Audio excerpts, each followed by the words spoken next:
Rob, what is our sixth main topic today? Our sixth main topic comes to us from Sam. Hi, John and crew. Well, we got the official trailer for Black Panther, Wakanda Forever, and the movie just looks incredible. After hearing how long it is, I'm pretty excited for it. Did you see the new trailer? And what is your thoughts? And can you get your tickets now? Thanks and have a great day. You can get your tickets now. I've already bought my tickets, as a matter of fact. So I bought them for the Thursday coming out. Actually, they've got, normally they're like 6 or 7 o'clock. Early screen was 3 p.m. Wow. Okay. So I bought some 3 p.m. tickets for that day. I got you one too, Ray, so you can come with Ann and me. But, okay, first things first. So I want to talk about wings on feet. So the week or two ago, I said, yeah, I don't think I saw wings on his feet in the first trailer. And then a whole bunch of you guys, of course, took screenshots and zoomed in things with the red circles and sent me the picture showing me, no, there's wings on his feet in the first trailer. I'm like, oh, okay, well, there they are. But I can't see Marvel making a Namor flying around with wings on his feet. So I don't know that I can see them doing that. Well, they put that to rest real quick in this trailer as we see Namor flying around like Hermes, doing his thing. And you know what? And I had a couple of our viewers write into me and say, okay, John, but think about this. This is before the trailer came out. They said, think about this. That particular element of Namor, you're always going on, John, about really important core things about certain characters. A lot of things aren't core issues, but certain things are. And that's kind of his main identifying factor. And I went, okay, you know what? You're right about that. And sure enough, they did it in the trailer. I still think it looks a little silly.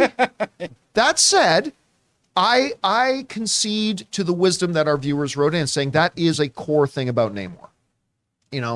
Tone of his skin is not. Whether he wears certain earrings or not is not. But that is a core thing about identifying thing of Namor. So I relent and I concede to that. And I think it probably, and you know what? And it didn't look bad. Let's put that aside now for a second. But that theory of mine got shot down real quick. This is a very good trailer. I will say, though, I do not think it was as good as the first trailer. But that's a really high bar because that first trailer was stupid good. It was just ridiculous how good that first trailer was. So it didn't need to be quite as good. So even though I'm saying it's not quite as good as the first trailer, it was still a great trailer. I mean, clearly Shuri is becoming Black Panther. That is the thing I've most been afraid of because I think narratively that is a huge mistake, but I also still believe she dies in this movie. So I think probably she becomes Black Panther at one point and then she probably dies in the movie. But I mean, I don't know, maybe you disagree. Maybe you think that was Okoye in the Black Panther costume. Maybe you think that was Nakia in the Black Panther costume. But let's bring up the main thumb here, Jonathan. But the thing is, there's a reason why on the new poster, I don't think there's Shuri dead center with the Black Panther mask behind her. And if you notice, see the white dots on the Black Panther mask? At the funeral scene, Shuri has the exact same white dots in the exact same pattern. So they're making it very, very clear to us here that she becomes Black Panther. I think that is a horrible, horrible mistake. But guess what? I trust Kevin Feige and I really trust Ryan Coogler. And if they think this is the way to go, then I'm going to take the fact that I hate that decision. And when I get to the movie theater, I'm going to take that angst and I'm going to leave it at the door. Because that's what we as film fans should do. Feel good or feel bad about whatever you want, but leave all that baggage at the door when you go in to see the movie. And that's what I will do. I trust Ryan Coogler. I trust him. Listen, the fights, just the idea of seeing Namor just sitting there painting on the wall. Just painting on the wall. You know what it reminded me a little bit of? What was the sci-fi series that was on HBO last year that everybody was all excited about? Dances with Wolves. No. It's not the library. It's the Foundation. Foundation on Apple. It reminded me that of when the kings would be sitting there drawing on their own thing. A little bit of that looked great. Again, scenes of the funeral I mean, listen, I'm planning on going to the first screening of Black Panther wearing all white. I'm going to wear all white when I get. I think a lot of people are going to go to that first screening. I've seen a bunch of people on Twitter saying they're going to wear all white going to the Black Panther first screenings. I'm planning on doing that. That looks like it's going to be an incredibly moving moment. I think you're going to see Ryan Coogler pour every bit of his own emotion and passion about losing Chadwick Boseman. I think that's all going to be poured into that scene. And I think there isn't going to be a dry eye in the house when we get to that scene, and just seeing it play out a little bit more. But oh my God, that scene, which is it looks like it's an extension from the scene that we got a glimpse of in the first trailer, when the Queen Mother is, "We hear your whispers. They've lost their protector. Now's our time to strike."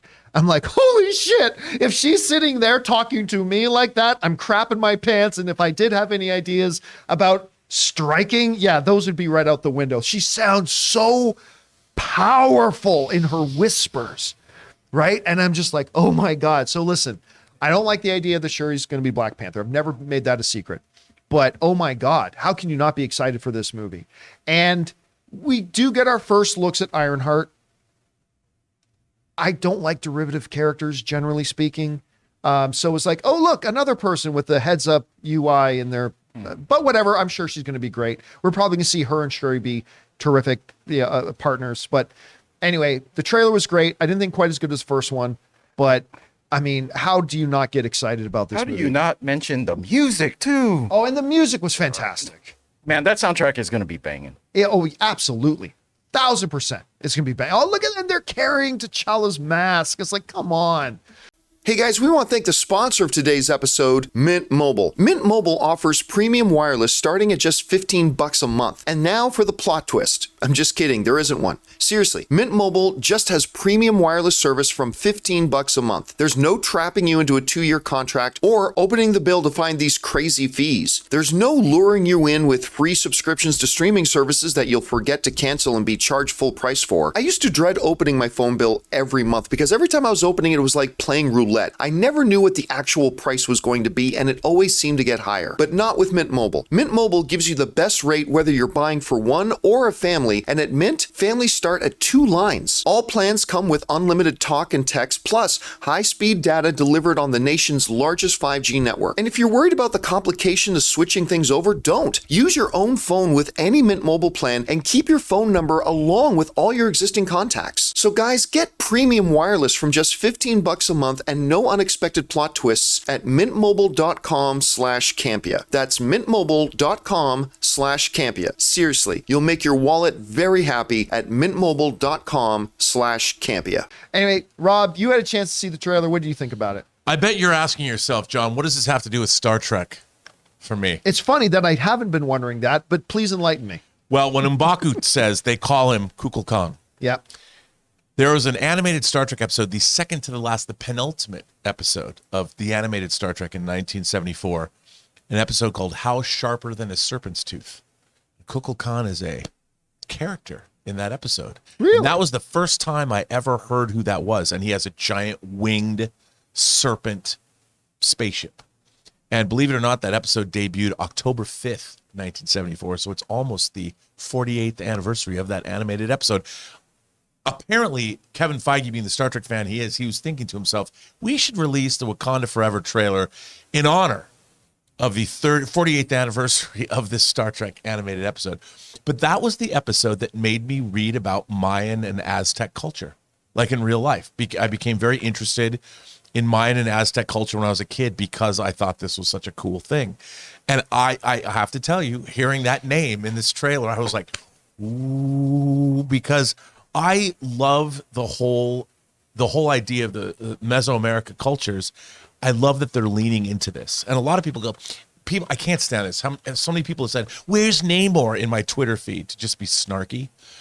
And I'm like, I love the idea that they have embraced this and made Namor, whatever they're going to call that, the whole culture. I mean, Talakans.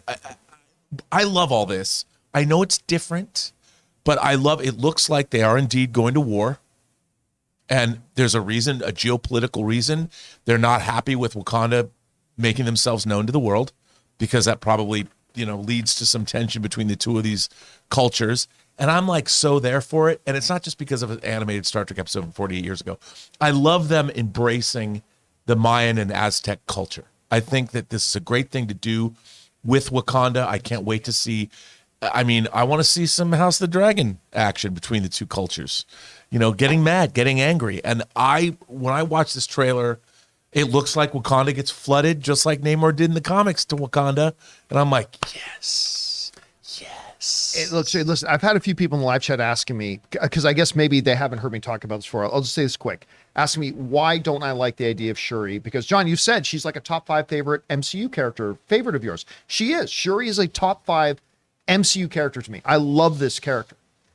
But, and here's why I hate the idea narratively of them making her Black Panther. She can't fight. She has no training.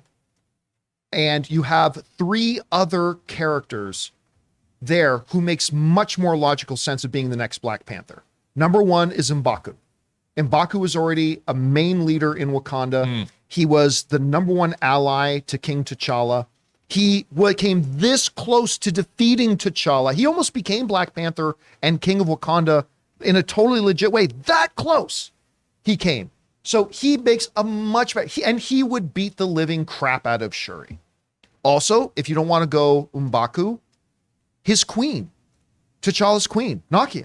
She is experienced with world affairs. She is an amazing warrior. She was the Queen Mother's choice to take the last flower and become the new Black Panther in the first movie. She kicks ass. She understands she knows espionage. She can do it all. If you're going to have somebody be the new Black Panther, if not M'Baku, it should be Nakia. Or if the Black Panther is supposed to be the big protector of Wakanda, I know she's the head of the Dora Milaje, but how do you not then look at Okoye? Okoye as the protector of Wakanda? I mean, of course, so you're looking at 3 different characters, all who would beat the living shit out of Shuri without breaking a sweat. In Nakia, M'Baku, and Okoye. So I just think you have 3, and one of the things I love about Shuri is she is a lab rat. You've got a character, this is one of the things I love about Tony Stark characters too. You got a character that celebrates just being smart. And not a lot of comic book characters do that. So she is a lab rat, she is the technician, she's all that kind of stuff. So yeah, I do think it's a mistake to make her Black Panther, but again, I am fully prepared to leave that at the door and to have Ryan Coogler totally change my mind and have come out of the theater going, holy shit, they did it. They did it. Or what I fear is that T'Challa dies and Shuri dies too. And that we may end up having 2 or 3 different people wearing the Black Panther mantle in this movie by the end of it. I mean, I don't know, but I know, what do you think about all that? I think that, I honestly, from this trailer, it gave me no sense of, other than the fact that I'm very interested in how they're going to deal with the geopolitics of these 2 nations. That's the thing I'm looking for most from this movie. But I would trust to Ryan Coogler to he's thought of these things, and that he will address them in a way that makes them interesting and believable. And I'm curious to see. Of all the Phase 4 movies, this is the one I'm most curious about. Yeah, and I would agree with that. And you know what shot was amazing? This is the shot, and I missed it the first time I saw the trailer. You see it's in Wakanda standing in one of the towers, and the camera is from the outside looking in, and you see 2 of them standing in the window looking out on Wakanda. But if you look at the reflection in the window, you see Namor about to smash the window. And I'm like, oh my God, that is such a beautiful shot. I mean, there's so much to be excited about this movie. There's a few things I'm nervous about, but I trust Ryan Coogler. Even if there's something that I really don't like the decision, I believe Ryan Coogler is going to find a way to make it work. And I got to tell you, I'm pretty stupid excited for this movie. I'm stupid excited for this movie. I am too. Anyway, guys, question is for you. Did you have a chance to see the new trailer for Wakanda Forever? I don't think it's quite as good as the first one, but I still think it's a pretty spectacular trailer. How did you guys feel about it? Are you revved up to see this movie? Did this trailer get you more excited, less excited, didn't change the needle, you were already excited? Maybe you have no interest in this movie at all. Whatever you guys think, jump down to the comment section below and leave your thoughts there.